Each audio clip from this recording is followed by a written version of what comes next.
समरसवेदनादावे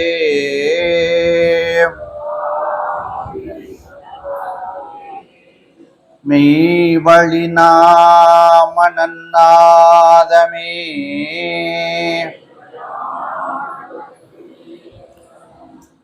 முத்திபூர்ணம்.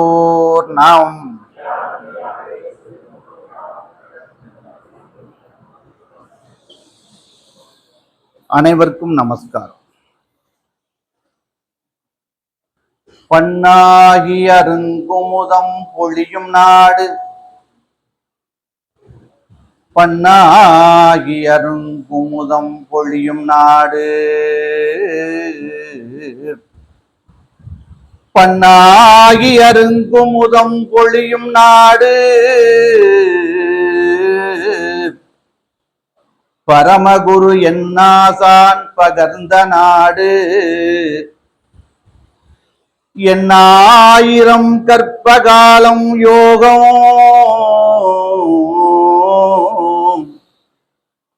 எண்ணாயிரம் கற்பகாலம் யோகம் இருந்தாலும் சலிக்காத இன்ப நாடு, மண்ணாடும் வகுத்தலிங்கப்பட்ட நாடு, மரண பயம் மாற்றி வைக்கும் வாணி நாடு, கண்ணு மன கண்ணாங்கால் மேல்கீழ் நாடு, கதிகுரு நாடானதிட கவன நாடே. வாட்டமெல்லாம் தீர்த்தான், வாட்டமெல்லாம் தீர்த்தான் மகிழ்வித்தான், மெஞ்ஞான நாட்டமெல்லாம் தந்தான், நலங்கொடுத்தான் ஆட்டமெல்லாம் ஆடுக நீ என்றான், ஆட்டமெல்லாம் ஆடுக நீ என்றான்,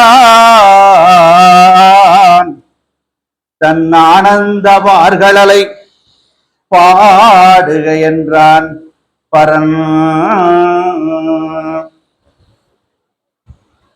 நமது தேவகோமான் குருகொண்டல் திலகபிரான் அண்டாண்டங்களும் கடந்து விளங்கும் அகிலாண்ட கோடி பிரம்மாண்ட கைலை நாடு அவர்களுடைய கருணையாலும் அவர்களுடைய தயவாலும் அவர்களுடைய இரக்கத்தாலும் இந்த மதுரை வைகாசி மாத தெய்வீக சபையானது இங்கே மிகவும் சீரும் சிறப்புமாக நடைபெற்றுக் கொண்டிருக்கிறது என்றால் அது மிகையாகாது. இந்த சபையிலே தெய்வ அருட்பிரவாகம், தெய்வ அருட்பிரவாகம் என்ற தலைப்பில் முத்திப்பேருரை ஆற்ற விளைக்கிறேன். பிரவாகம் என்றால் நதி, பிரவாகம் என்றால் நதி, தெய்வ நதி. அந்த பிரவாகத்தை நமது தேவகோமானவர்கள் ராஜகம்பீர பிரசங்கத்தில் எடுத்து வைத்துள்ளார்கள். இந்த பிரவாகத்தை எங்கே எடுத்து வைத்திருக்கிறார்கள் என்றால் ராஜகம்பீர பிரசங்கத்தில் நமது தேவகோமானவர்கள் அதுல சில துளிகள் மட்டும் அவர்கள் சங்காரமா தெய்வம் எடுத்து அதை வழங்கி இருக்காங்க. நமக்கு நேரம் எல்லாம் கொடுத்துருக்கிற டைம் 35 நிமிஷம், அந்த டயத்துல கண்டிப்பா முடிக்கணும்.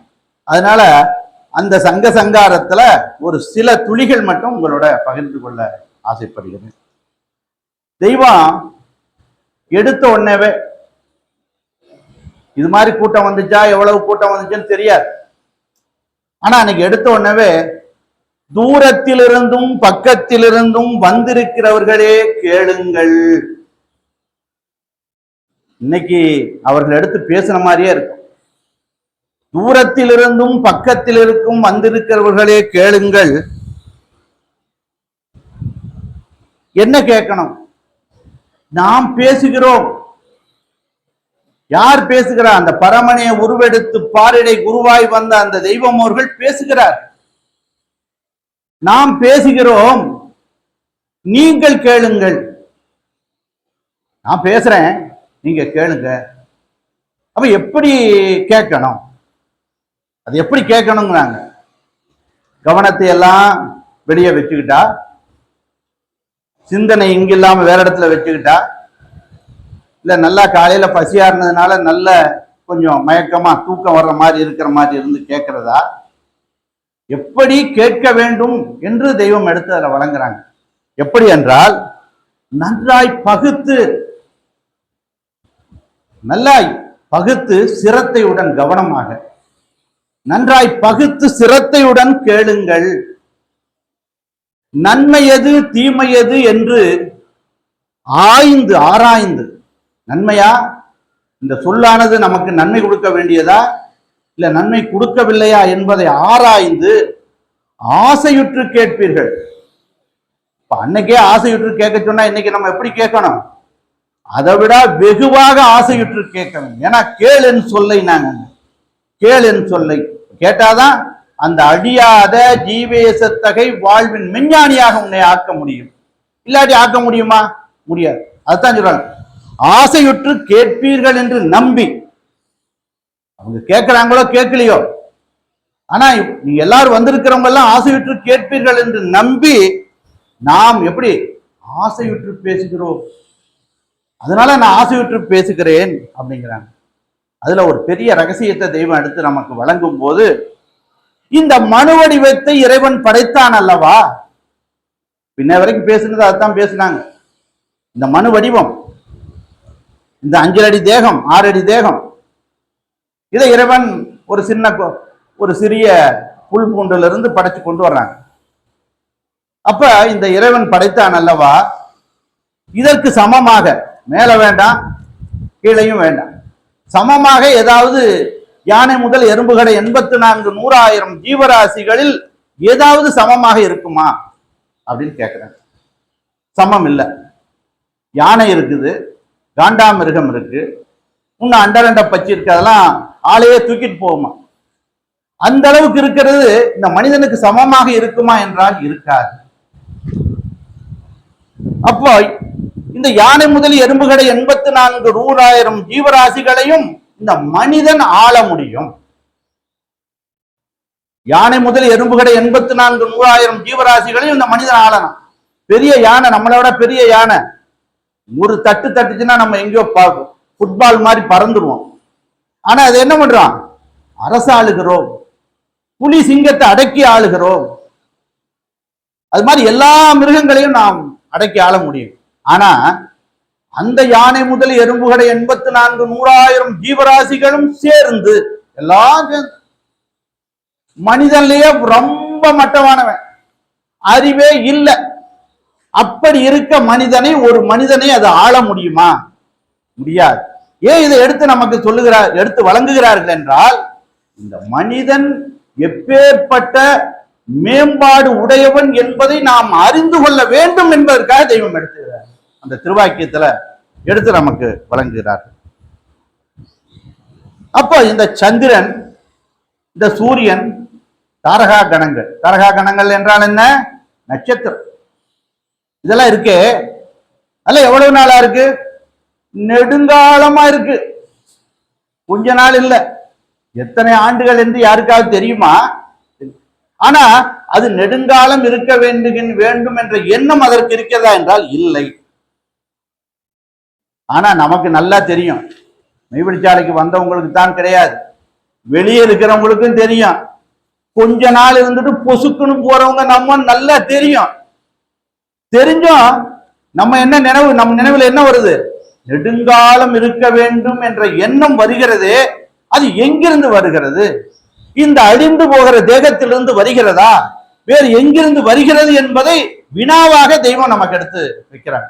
ஏன்னா இந்த மனிதனுடைய எண்ணத்தில், அறிவில் இதை பூப்போர வைக்க வேண்டும் என்பதற்காக தெய்வம் இந்த வினாவை எடுத்து வைக்கிறாங்க. அப்போ எல்லாவற்றையும் போட்டுவிட்டு போகிறவர்கள் என்று தெரிந்தும் பன்னெடுங்காலம் இருக்க வேண்டும் என்று நினைப்பு வருகிறதே அப்படின்னா, தன்னுடைய ஆஸ்தி பாஸ்தி புகழ் மதிப்பு தன் மனைவி மக்கள் அவ்வளவையும் போட்டு விட்டு போறந்தான். அது நல்லா எல்லாத்துக்குமே தெரியும். ஆயிரக்கணக்கான ஆண்டுகள் என்ற பெரிய பெரிய 100 வருஷம் நம்ம நல்லா வாழ்ந்தா 50 வருஷம் 100 வருஷம். யாராவது கட்டடம் கட்டும் போதே 50 வருஷம் 40 வருஷத்துல இது இடிஞ்சு விழுந்துட்டா பரவாயில்லன்னு நினைச்சு கட்டுறது உண்டா? ஆயிரக்கணக்கான ஆண்டுகள் இருக்கணும்ங்கிற அந்த நினைப்புலதான் கட்டுறாங்களே அப்படிங்கிறாங்க. அப்ப அது எங்கிருந்து வருகிறது என்றால் இந்த தூளத்தில் இருந்தல்ல. அவர் சொன்ன மாதிரி எங்கிருந்து வருது? அந்த ஜீவதேகத்தில். அது உயிர்னு சொல்லலாம் இல்ல சொல்லக்கூடாது அப்படின்னு. அப்ப அந்த ஜீவதேகத்திலிருந்து வருகிறது அப்படின்னு அடிச்சு. அப்ப அந்த ஜீவதேகம் என்னன்னா நித்திய தூளம். அதான் என்ன தூளம்? நித்திய தூளம். அது அழியாத தூளம், அது வைரமணி தூளம், அது வஜ்ர தூளமாகிய அந்த உயிராகிய அந்த ஜீவனாகிய அந்த தூளத்திலிருந்து அந்த எண்ணம் வருகிறது என்று எடுத்து கொடுத்துட்டு தெய்வம் மனிதன் நித்தியனே நித்தியன் அடிச்சு சொல்றாங்க. மனிதன் நித்தியனே நித்தியன், சாக பிறந்தவன் அல்ல. சாக பிறந்தவன் என்று என் முன்னால் நீ நிரூபிக்க முடியாது. அதற்காகத்தான் நான் வந்தேன் என்பதை தெய்வம் அற்புதமா எடுத்து நம்மளுக்கு கொடுக்கிறான். இந்த உலகத்துல பூலோகம், பாதாளம், சந்திரன், சூரியன், தரகா கணங்கள் எல்லாம் இருக்கு. இந்த அண்ட சராசனங்களையும் இறைவன் எதற்காக படைத்தான் என்றால் இந்த மனிதனுக்கு ஊழியம் செய்வதற்காகவே படைத்தான். நமக்கு 10 வேலையால் நம்ம கிட்ட இருந்துச்சுனாலே நம்மளுக்கு எப்படி வந்துடும்? அடே நம்ம 10 பேர்த்த மேய்க்கிறோம் பார். 10 தொழிற்சாலை இருந்துச்சுன்னா என்ன வரும்? ஆனா இதை நம்ம நினைக்கிறோமா என்றால் சர்வமும் நமக்கு இந்த ஊழியக்காரர்கள் அல்ல. சந்திரன், சூரியன், தாரகா கணங்கள் இந்த அண்ட சராசரங்களுக்கும் நமக்கு வேலையாளாக இருக்கிறது என்பது ஏன் அப்படின்னா மனிதன் மேம்பாடானவன் என்று தெரிவதற்காக இதை எடுத்து தெய்வம். அப்ப மனுவின் பேரில் இறைவன் எவ்வளவு பிரீதி என்றால் என்ன? அன்பு வைத்திருந்தால் சர்வத்தையும் படைத்து இந்த மனிதனுக்கு கொடுத்திருப்பான் என்பதை எடுத்துக்கொள்ளும். இப்படி படைச்ச இறைவன் யானை முதல் எறும்புகளை 84 100,000 ஜீவராசிகளை படைத்தார்களே, அது எங்க போய் குடியிருப்பார்? எந்த இடத்துல குடியிருப்பார் என்று கேள்வி கேட்கிறாங்க. மனுவினுடைய தூளம் என்ற மாளிகையில் தான், மனுவின் தூளம் என்ற மாளிகையில் தான் அவன் குடியிருப்பான் என்று. இந்த மனுவினுடைய தூளம் என்ன? இறைவன் குடியிருக்கக்கூடிய கோயில், அது மாளிகை. குடியிருக்கக்கூடிய கோயில் அது மாளிகை. அது சொல்றாங்க உள்ளம் பெருங்கோயில், உள்ளம் பெருங்கோயில், ஊன் உடம்பு ஆலயம், வள்ளல் பிரானுக்கு வாய் கோபுரவாசல், தெல்ல தெளிந்தார்க்கு ஜீவன் சிவலிங்கம், கள்ள புலனைந்தும் காலா மணிவிளக்கே என்று அதை எடுத்துக்கொள்ளும். அப்போ இப்படி என்ன தெய்வம் எடுத்து வழங்கினால் நம்முடைய நினைப்பு எங்க போறது? வெளியே புறத்தில் அலைகிறது. இறைவனே, ரகுமானே, கடவுளே, ஆண்டவனே என்றவனே என்ன நினைவு எங்க போயிருது? மேல்லோகத்துக்கு போகிறது, விண்ணுக்கு போகிறது என்கிறான். அப்ப இறைவன் எங்கும் இருக்கிறான். எல்லாருமே உலகத்துல சொல்றாங்க, நம்ம மட்டும் இல்ல. இந்த உலகத்துல எங்க இருக்க இறைவன் எல்லா இடத்துலயும் இருக்காங்க. தூணொலியும் இருக்கிறார், துரும்பிலும் இருக்கிறார், எல்லா இடத்துலயும் இருக்கிறார். ஆனா தெய்வம் ஒரு கேள்வி கேட்க சொல்றாங்க. என்ன கேள்வி என்றால், இறைவன் எங்கும் இருக்கிறான் என்று சொல்லுகிறார்களே, இறைவன் எங்கே இருப்பான் என்று யாரையாவது கேட்டு தெரிந்து கொண்டது உண்டா? இதுதான் அந்த முக்கியமான பாயிண்ட். இறைவன் எங்கே இருப்பான் என்று யாரையாவது கேட்டு தெரிந்து கொண்டது உண்டா? இல்லை அப்படின்னு. இந்த மனுவுக்காகவே இறைவன் 1008 அண்ட சராசரங்களையும் படைத்தான். அதுல வேற எல்லாத்தையும் எடுத்து பேசுறதுக்கு எத்தனையோ காலம் ஆகும். நாவை மட்டும் குறிவைத்து சொல்றாங்க தெய்வம். இந்த நாவுல இனிப்பு இனிப்பு புளிப்பு துவர்ப்பு கைப்பு கார்ப்பு என்ற அறுசுவை வைத்து படைத்ததற்காக தேகம் பூராவுக்கும் அல்ல. நல்லா கவனிக்கிறது, தேகம் பூராவுக்கும் அல்ல, ஒரு நாக்குக்காக. இந்த நாக்குக்காக மட்டும், இந்த அறுசுவைக்காக மட்டும் ஒரு அண்டத்தையே இறைவன் படைத்தார்கள். இப்ப இனிப்புன்னு எடுத்துக்கிட்டா, அப்புறம் அதுல சங்க சங்காரம் வச்சுமா, இனிப்புன்னு எடுத்துக்கிட்டா அதுல எத்தனை வகை. இப்ப சீசன் நல்ல மாம்பழ சீசன். அந்த மாம்பழ சீசன்ல பாத்தீங்கன்னா ஒவ்வொரு மாம்பழமும் ஒவ்வொரு இனிப்பு. சுவைச்சு பார்த்தா தெரியும். மனத்துடன் ஒரு மாம்பழம் இருக்கு, புளிப்புடன் புளிப்புச்சுவையுடன் ஒரு மாம்பழம் இருக்கு. இப்படி எத்தனையோ சுவைகள்ல அந்த மாம்பழம். ஏன் இதெல்லாம் எடுத்து சொல்றாங்கன்னா, இறைவனுடைய படைப்பினுடைய அற்புதத்தை இந்த மனிதன் தெரிந்து கொள்ள, அதுதான் நாம் இறைவனுக்கு செய்யக்கூடிய கடமை. வேற என்ன நம்ம தெரிஞ்சுக்க போறோம்? இப்படி எல்லாம் இறைவன் நமக்காக பாடுபட்டு எடுத்து வைத்திருக்கிறார்களே தெய்வம் என்பதை நாம் அறிந்து கொள்ள வேண்டும் என்பதற்காகத்தான் இதை சங்க சங்காரமா தெய்வம் எடுத்து வழங்குறாங்க. அப்ப கரும்பில அது மட்டும் இனிப்பு இல்லை, கரும்புல இனிப்பு, பழத்திலே இனிப்பு, தேனில ஒவ்வொரு தேனையும் ஒவ்வொரு இனிப்பு, பூவில இனிப்பு, புல் பூண்டுகளிலே இனிப்பு, இப்படி எத்தனையோ வகை இருக்குதே. அதுபோல புளிப்புல எத்தனை வகை, கைப்புல எத்தனை வகை, கார்ப்புல எத்தனை வகை என்று இப்படியெல்லாம் அடிக்கிட்டே போற தெய்வம் அவர்கள் ஒரு இடத்துல எல்லாத்தையும் நாம் சொல்வதை கவனமாக கேளுங்கள் எல்லாம் அடிக்கிட்டே வந்தாங்க. நாம் சொல்வதை கவனமாக கேளுங்கள். மனுவின் பேரில் இறைவன் வைத்திருக்கும் அன்பிற்கு இணையாக தாய் தந்தையுடைய அன்பை சொல்ல முடியுமா? இறைவன் மனுவின் மேல வைத்திருக்கிற அன்புக்கு தாய் தந்தை அன்பு. இந்த உலகத்துல தாய் தந்தை அன்பை விட சிறப்பான அன்பு கிடையாது. தாய் தனக்கு இருக்கோ இல்லையோ, நாம் சாப்பிடுகிறோமோ இல்லையோ, தன் பிள்ளைகளுக்கு சாப்பிடுறதுக்கு கொடுப்பாங்க.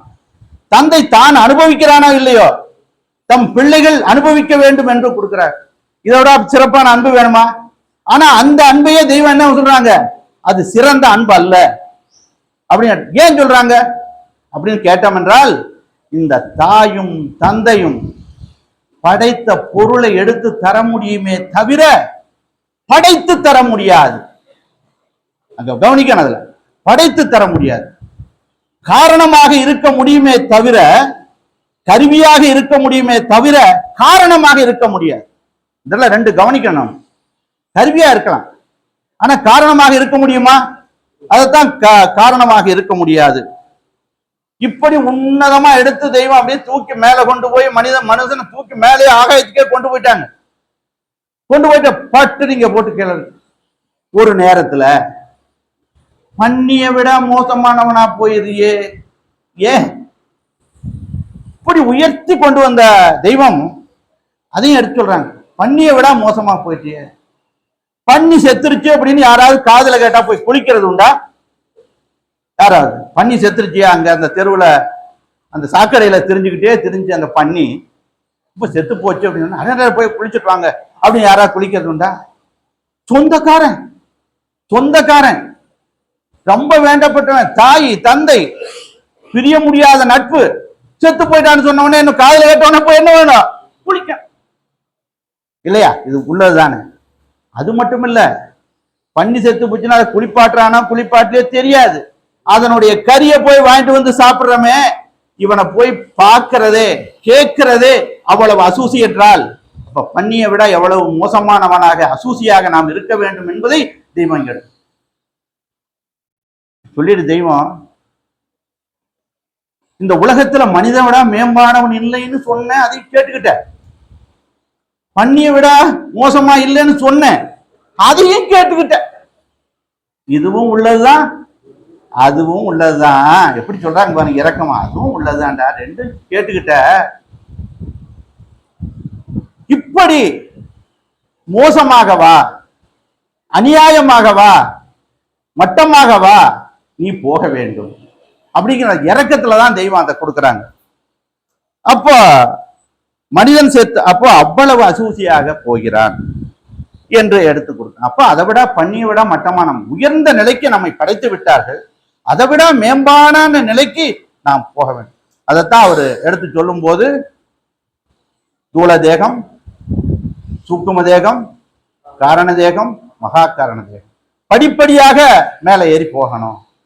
படிப்படியா கீழே இறங்கி வரக்கூடாது அப்படிங்கிறதையும் கூட அப்ப ஞாபகப்படுத்தினேன். அதனால அந்த படிப்படியா நாம் ஏறி அந்த இறைவனோட இறைவனா இந்த மனு ஈசனாக ஆக வேண்டும் என்பதை தான் தெய்வம் அடுத்து அதுல கொடுக்குறாங்க. அப்ப இந்த தாயும் தந்தையை விட மோசம் இல்லை, தாய் தந்தையை விட இறைவன் அப்பேற்பட்டவர்கள் 1000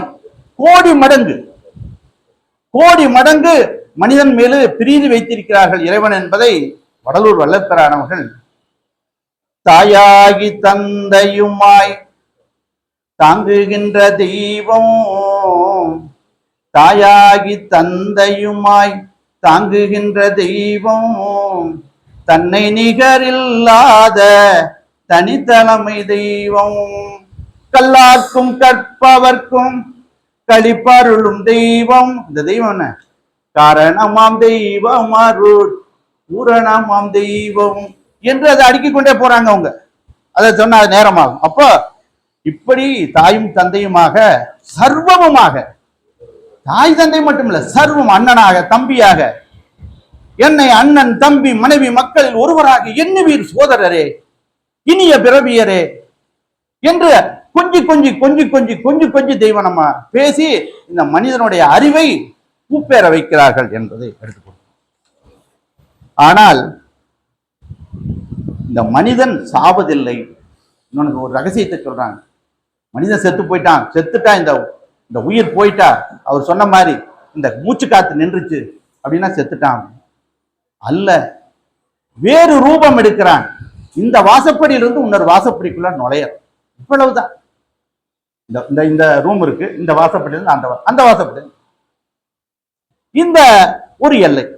அது அந்த நித்தியமனாகிய அந்த இறைவனிடம் தெய்வத்திடம் போய் சேர்வது ஒரு வாசப்படி. பேயாக அந்த யமனிடம் சிக்கி பேயாக போவது ஒரு வாசப்படி. இதுல எந்த வாசப்படியில போக வேண்டும் என்பதை நாம் நிர்ணயம் பண்றது யாரு? நாம் நிர்ணயம் செய்து கொள்ள வேண்டும். தெய்வம் அவர்கள் பாதையைத்தான் காட்டுவார்கள் என்பதை நாம் நினைவுல வச்சு அப்ப எடுக்கிற. அடுத்து ஒண்ணு சொல்றாங்க, புலி பாம்பெல்லாம் இருக்கு இல்லையா? புலி இருக்கு, பாம்பு இருக்கு, நம்மளுக்கு பகைதான. ஆனால் அது செத்தா பயப்படுறது உண்டா? ஒரு பாம்பு அடிச்சுட்டா குழந்தைகளும் கூட போய் குச்சி எடுத்துட்டு போய் அதை கண்ணை இப்படி நோண்டும் பார்த்துரு. புலி செத்துட்டா அதுக்கு மேல போய் வீரமா காலை வச்சு அப்படி நிற்போம். ஆனா இதே ஒரு புருஷன் செத்தா மனைவி பயப்படுகிறாள், மனைவி செத்தால் புருஷன் பயப்படுறான், பிள்ளைக பயப்பட. ஏன்? இருக்கும் போதும் கூட ஒரு மனைவி ஏதாவது தப்பா சொல்லிட்டாலோ இல்ல கணவன் ஏதாவது தப்பா சொல்லிட்டாங்க, என்ன வரும்? பிரச்சனை வரும். பிரச்சனை வந்து முத்துச்சுன்னா என்ன வரும்? அடிதுடி வரும். ஒரு அடி இவரோ ஒரு, அது ஏன்னா ஒவ்வொரு வீட்லயும் ஒவ்வொன்று மாதிரி நடக்குது. அதனால அது நான் சொல்ல விரும்பல. அதனால ஏதோ அடி வரும். ஆனா ஏன்? ஒரு பொருள் இருந்துச்சு, அந்த பொருள் ஒரு பொருள் போயிருச்சு, இந்த ஜீவனாகிய பொருள் போயிருச்சு. அதுக்கு பிறகு யாராவது ஏதாவது செய்ய முடியுமா? முடியாது. ஆனா ஏன் பயம் வருதுன்னு கேட்கிறாங்க தெய்வம். ஏன் போனவர்? அப்போ வேறு ரூபமாக நீ மாறுகிறாய், என்ன பேயாக மாறுகிறாய், பிசாசாக மாறுகிறாய் என்பதை தான் எடுத்து கொடுக்க. அப்போ இது இந்த தேகமானது, அந்த நித்திய தேகமானது பிணி மூப்பு அண்டாத தேகம். அதை கைப்பற்றி வாழ்வதற்காகவே நாம் வந்தோம். இதற்காகவே இவ்வளவு பெரிய உலகத்தையும் அவற்றையும் அறிவு மாணிக்கத்தையும் இறைவன் மனிதனுக்கு கொடுத்தான் என்பதை அங்க முத்திரையாக எடுத்து தெய்வம் வழங்கலாம். இவற்றையெல்லாம் மிருகங்கள் அறியுமா? அறியாது. நாம் இதை அறியலைன்னா நாம் யாரு? மிருகம்தான். அது சொல்லாம சொல்றாங்க. அறியுமா? அறியாது. இதை இவ்வளவு தூரம் நம்ம காது 2 கொடுத்து அறிவை கொடுத்து கேட்கலன்னா என்ன? அது அறியாது அப்படின்னு சொல்றாங்க. அப்ப நாம் இதெல்லாம் விட்டுட்டு என்ன தரோம்? பயம், சீக்கு, கோபம், பொறாமை, இதைத்தான் தேடுறோம். தேடினா என்ன ஆகும்? அதற்கான பலன் கிடைக்கும் அப்படின்னு. அப்போ மனிதன் ஒரு தனித்த உன்னதமான வேலைக்கே வந்தவன், பணக்காரனாக, அழகுடையவனாக, சிறப்புடையவனாக ஆவதற்கு அல்ல என்கிறது. அது ஒரு திருவாக்கியத்தை எடுத்து கொடுக்குறாங்க. கைலாச வாசரின் திருச்சந்நிதி அடைந்து அவரது கொழுவாசனத்தில் அமரவே இத்தேகத்தின் அதிபதியாகிய ஸ்ரீமன் நாராயணமூர்த்தியின் திருவடி திருச்சந்நிதி நிழல் போய் சேரவே நாம் இந்த மானிட சட்டை எடுத்தோம். அதனை விட்டு ஒரு அட்வொகேட்டாக, பணக்காரனாக, நாடாளும் மந்திரியாக அவருக்கு தேகம் எடுக்கவில்லை. இந்த தேகம் எடுத்தவருடைய பலன் என்ன என்பதை தெய்வம் அற்புதமா எடுத்து நமக்கு கொடுக்குறாங்க. முன்னர் இடத்துல நமக்கு இறைவன் மீது, அந்த சிவத்தின் மீது அன்பு வைத்தாயா, இல்ல அந்த சிவம் எடுத்து வைத்திருக்கிற அந்த வேதத்தின் மீது அன்பு வைத்தாயா? அந்த வேதத்தின் மீதாவது நீ அன்பு வைக்க. உன்னுடைய அன்பு பணம், காசு, சொத்து, சோகத்துல இருக்கே, அப்ப எதன் மீது அன்பு வைத்தாய்? சாத்திர வேதம் சதகோடி கற்றாலும், சாத்திர வேதம் சதகோடி கற்றாலும், சமய நெறிகளின் ஆச்சாரம் பெற்றாலும், பாத்திர மேந்தி புறத்தில் அளந்தாலும், பாவன யாழுடல் உள்ளம் முனைந்தாலும், மாத்திரை போது யமன் வரும் அப்போது மற்றொன்று உதவாது உதவாது உதவாது, சூத்திரமாகிய தோணி கவிழமன் சுக்கானை நேர்படி திக்கினமே சொன்னோம் என்று அதை எடுத்து வழங்குறாங்க. அது எத்தனை பெண்டு பிள்ளை இருந்தால் என்ன, எட்டாமல் போய்விடும் கட்டையல்லோ இந்த அந்த சூத்திரப்பாவை கயிறற்று விடும் சூச்ச கயிறனை பாரடா என்று. ஆனா நம்ம தெய்வம் கேட்கிறாங்க, ஏண்டா நீ உனக்கு தான் 5 லட்சம் ரூபாய் பணம் இருக்கே, அந்த காலத்துல இப்ப 5 லட்சம் ரூபாய் பத்துமா? தெய்வம் அப்படி கேட்டாங்க, உனக்கு எவ்வளோடா? அதான் போதுமே உனக்கு. பிள்ளைகள்லாம் இருக்கு தெய்வம், பிள்ளைகள்லாம் பின்னாடி இருக்கு அப்படின்னு சொன்னோடனே அதுக்கு சொன்னாங்க, உன் பிள்ளை குட்டிகள், நம்மளாம் நினைக்கிறதானே பிள்ளை குட்டிகளுக்கு மட்டும் பிள்ளை எல்லாரும் இல்லை, நான் என்னைய சொல்லிக்கிறேன், நம்மளையெல்லாம் யாரும் என் பிள்ளை குட்டிகளை மட்டும் நான் பார்த்தேன்னா என்னுடைய பேரம்பேத்தி வரைக்கும் நல்லா இருக்கணும், அவர்களுக்கு ஒரு பாதை வேணும், அவர்கள் இந்த உலகத்துல கஷ்டப்படாம இருக்கணும் தான் நான் நினைக்கிறேன். அதைத்தான் தெய்வம் எடுத்து வழங்குறாங்க. உன் பிள்ளைகட்டுகள் காது செவிடாக, கண் குருடாக, வாய் ஊமையாகவா, கைகால் முடமாகவா போய்விட்டது. உனக்கு என்ன தகுதித்தை கொடுக்குறாங்க? உனக்கு பிறந்தது தானே, உனக்கு தானே பிறந்துச்சு, நீ எப்படி சம்பாதிக்கிற அதோட பன்மடங்கு சம்பாதிக்க மாட்டானா? ஆனா நாம எதிர பயந்துகிட்டு, ஐயோ அவன் இந்த வேலை எனக்கு இனிமேல் இந்த ஜவுளிக்கடை வைக்கவே கூடாதியா, வாழ்க்கையில இந்த கலெக்டர் வேலை பார்க்கவே கூடாது. கலெக்டர் வேலைக்கே எல்லாரும் என்ன நினைக்கிறது, இனிமேல் என் பிள்ளை கலெக்டர், ஏன்னா அவ்வளவு சிரமமா அப்படின்னு அந்த பிள்ளை குட்டி மேல அந்த வச்சிருக்கிற பாசத்துல தன்னை மிகச்சு. அதைத்தான் சொல்றாங்க, புலிக்கு பிறந்தது, புலிக்கு நகம் எல்லாம் பிறக்குமா? ஏன் நகத்தை வச்சு பறிச்சாங்க? அந்த புலி வேட்டையாடி சாப்பிடும். அப்ப இவனுக்கு அறிவு வைத்திருக்க மாட்டான் சம்பாதிக்கிறதுக்குன்னு தெய்வம் அறிவுல எடுத்து நமக்கு எடுத்து கொடுக்குறாங்க.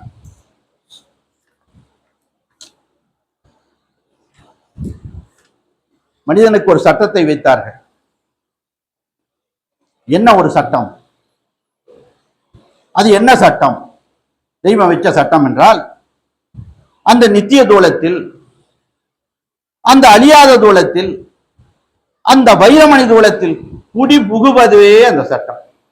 அது பணக்காரனுக்கு ஒரு சட்டமோ, ஏழைக்கு ஒரு சட்டமோ, பலசாலிக்கு ஒரு சட்டமோ, பலமே இல்லாதவனுக்கு ஒரு சட்டமோ, மதிப்புடையவனுக்கு ஒரு சட்டமும், மதிப்பில்லாதவனுக்கு ஒரு சட்டமா எடுத்தா வைத்தார்கள் என்றால் இல்லை. அதே போல இந்த இறைவன் எல்லாத்துக்கிட்டையும், பணக்காரனா கொஞ்சம் மேல ஏறி உட்கார்ந்து இருந்தாங்களா, ஏழைனா கீழே கொஞ்சம் இறங்கி உட்கார்ந்து இருந்தாங்களா, நோயாளி அப்படின்னா கீழே இறங்கியும், நோய் இல்லாத ஆரோக்கியமானவனா மேலே ஏறி உட்கார்ந்து இருந்தார்களா? ஒரே மாதிரி எல்லா இடத்துலையும். ஏன்னா இந்த ஒரு மனிதனை படைத்து விட்டோம், அவர்கள் இடத்துல எல்லாரும் மாதிரியும் ஒன்னா இருக்கணும். அது தெய்வம் பாடல் எடுத்து கொடுக்குறாங்க. மதவத்து ஜீவனது ஒன்றே எங்கும், மதவத்து ஜீவனது ஒன்றே எங்கும், மக்கள் உருமாக்கை வள உயர்வும் தாழ்வும், மதவத்து ஜீவனது ஒன்றே எங்கும், மக்கள் உருமா. ஆக்கைன்னு என்ன? இந்த தேகம் ஆக்கை குடில்.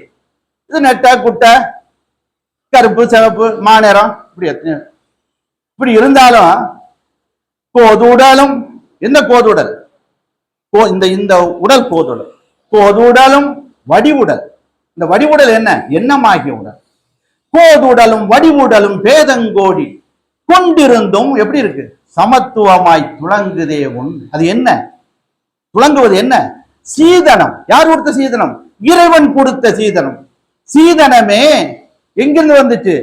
சீதனமே சிவகங்கை நாட்டிலங்கன் சிவகுகையில் வாழுகின்ற ஜீவான்மாவை, அந்த ஜீவான்மாவை என்ன பண்ணணும்? இந்த வாதை உடலை நீக்கணும். எப்படி வாதை உடலை நீக்கிறது? பிளேட் எடுத்தோ கத்தி எடுத்தோ ரெண்டா கிழிச்சு இந்த தோலை தூக்கி எறிகிறதா?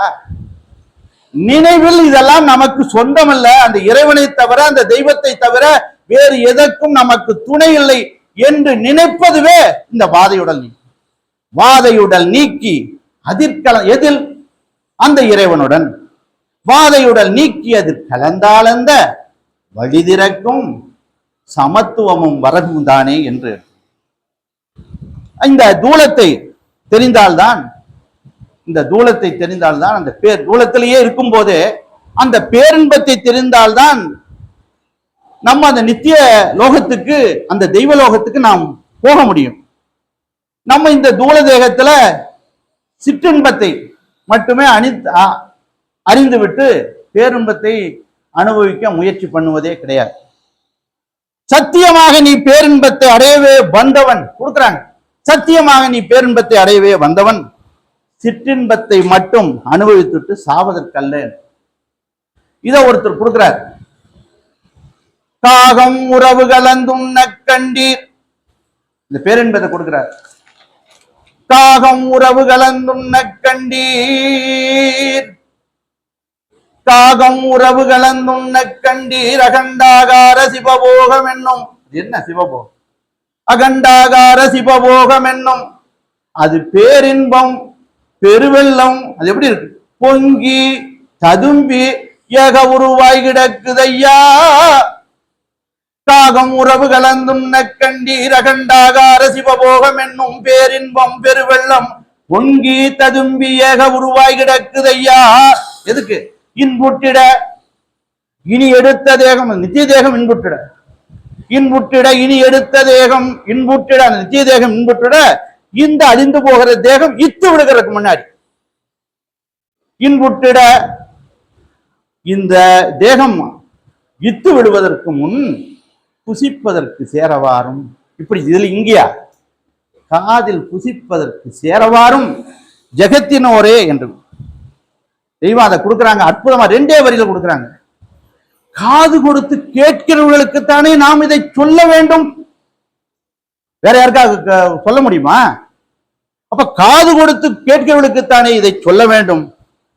காது கொடுத்து கேட்கிறவர்களுக்கே நாம் இதை சொல்லுகிறோம் என்று தெய்வம் அதை அற்புதமாக.